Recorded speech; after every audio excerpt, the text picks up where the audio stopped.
Hey guys, welcome to my channel. Bigyan ko lang ng update regarding my Century Arms Visca in 7.62 by 39. I think ito na yung finished product niya, no? By the way, safety check. Okay, so ito na siya. So last time nung in-unbox ko to, hindi ko na mention na these are QD sling mount. QD ka dito, quick detach, and then dito. So bumili ako ng QD mount and bumili rin ako ng sling, and napili kong sling is a leather sling. I think it will match the parang classic wood handguard, no? Parang classic. Okay. So initially nung isa pa lang yung QD sling ko, inattach ko siya dito sa likod, okay din. So pwedeng sa harap QD, tas sa likod permanent. Kaya sabi ko, hindi, might as well kung QD, quick detach na all the way. Para just in case na kailangan ko siyang tanggalin, ganito siya pag maglalakad ka. Okay? And pag gagamitin mo, I think mas komportable kasi nakakadagdag sa tension, nakakadagdag sa hold sa firearm yung sling, meaning makakatulong sa iyo sa pagkontrol ng recoil kasi tutulak mo siyang gano'n, banat na banat yan, stable yung firearm, stable yung AK. Tapos just in case na gusto mong tanggalin, quick detach nga, press mo na yung button. Yan, para wala siyang ano. Bilis lang. Kabit ko lang.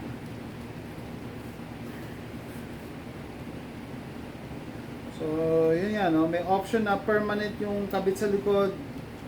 Pero dahil meron siyang mounting system, why not? Gamitin natin. Okay? And I think yun nga, nakakadagdag sa character niya yung leather. Imagine nyo yung mga taga-Afghanistan, di ba? Leather ang mga sling yan. Gawa sa, ano yata to? Buffalo hide. And matibay. Tapos, sa likod, finally, nag-decide na ako na na balutan lang siya ng paracord. 550 paracord. Kasi, ang problema ko dito, every time mag-cheek weld ako, ang lamig. Ang lamig ng bakal nung actually, aluminum siya. Pag mag-cheek weld, ngayon hindi na, okay na, komportable na ako. First time kong gumawa ng wrap around na paracord sa stock, and ni-wrap around ko up and down. Yung likod, bala ko kasi balutan niya ng something, and or ganyan na lang siya para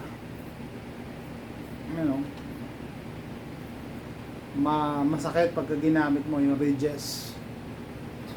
Pero ganyan siya. So far, nagustuhan ko na yung fixed stock kasi solid nga. Pwede mo siyang pambambo, pang ganyan, no? Tapos maikli lang siya, sandangkal lang, no? It doesn't get in the way.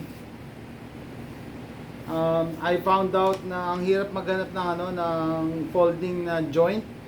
Kailangan bumili ka ng buo na stock. Buo na stock, so mas mahal. Tapos yung grip, meron ako dyan na parang polymer na grip, parang gawa ng CAA. Parang mas gusto ko na rin yung ganito na stock na grip, pang AK talaga siya. Unless makakita ako ng similar grip na ibang kulay, merong yung mga Bakelite, parang brownish na kulay. Pag may nakita ko siguro papalan ko, pero otherwise, okay na yung ganyan. Slim and long, no? Okay naman para sa akin.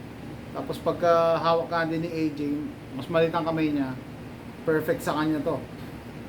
Okay, so tapos yung last time gumawa ako ng video, binarnisan ko yung wood na handguard, kahit pa paano, mapoprotectionan siya. As compared dati, bare, na walang coating, ramdam mo talaga yung kahoy, na baka mamaya hindi siya tumagal kasi yung dumi ng kamay, tsaka yung oil, natural oil. Ito kahit pa paano, may protection. And kung sakali mang mawala yung varnish, madali lang naman magpahid. Pahid lang ng pahid. No? So, ayan siya. I think talaga na complement yung ano, yung leather sling, tsaka yung wood front handguard. Una nga plano ko, sabi ko dapat black yung ano paracord. Hindi ko mahanap yung black paracord ko. Ito na lang green. Okay lang din.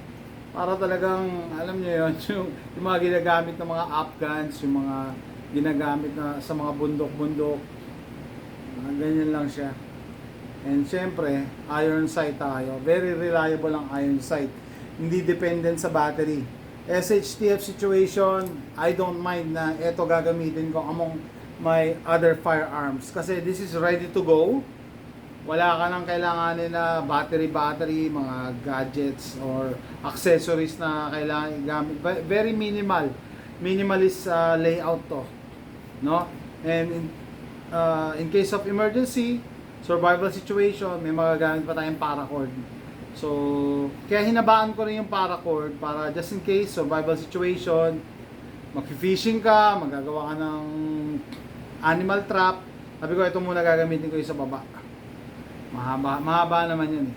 Talagang hinigpitan ko yung pagkabit.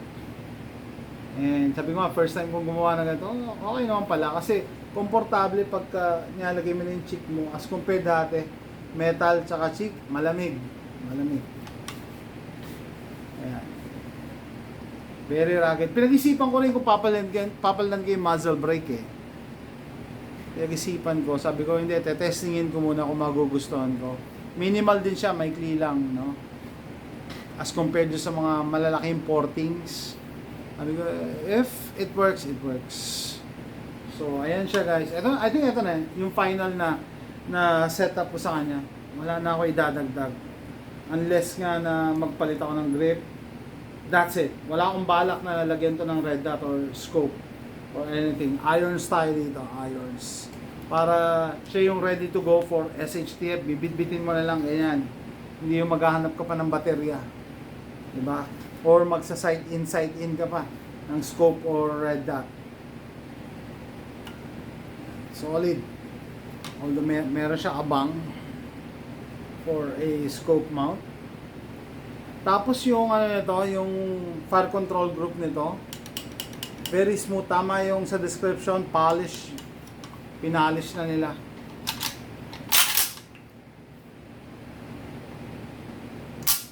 Yan o, magaan naman. Kaya ng pinky eh. Diba? Imagine ko nga, no, pagka nawala na yung NFA law or rule dito sa Amerika, pwede sigurong tabasin yung barrel nito. Parang mas pogi siya pagka hanggang dito lang eh. Ay, hanggang dito lang. Para magmumukha siyang crinkle. Hanggang dito lang yung barrel. Anyway, so ayan guys, final layout or setup ng aking Century Arms Visca rifle in 7.62 by 39. What do you guys think? No? Okay ba? Yung isa kong AK, yung Palmetto State Armory, yun yung tactical. Baka palitan ko ng folding stock yon. Pero eto, as is, rugged platform for the just in case scenario. Let me know what you think. See you next time. Bye. Sa Pampasada.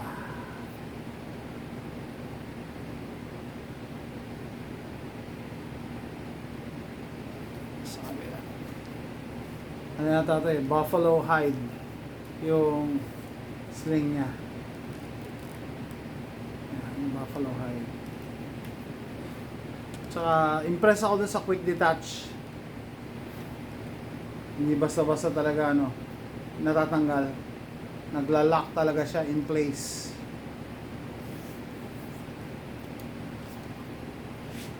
Ito yung abang sa, sa scope. Which is, hindi ko nagagamitin. Kung pwede nga lang tanggalin, tatanggalin ko yan eh. Para gumaan ng konti pa. Ay, yung akin namang wraparound na, paracord cover para sa kanyang aluminum stock.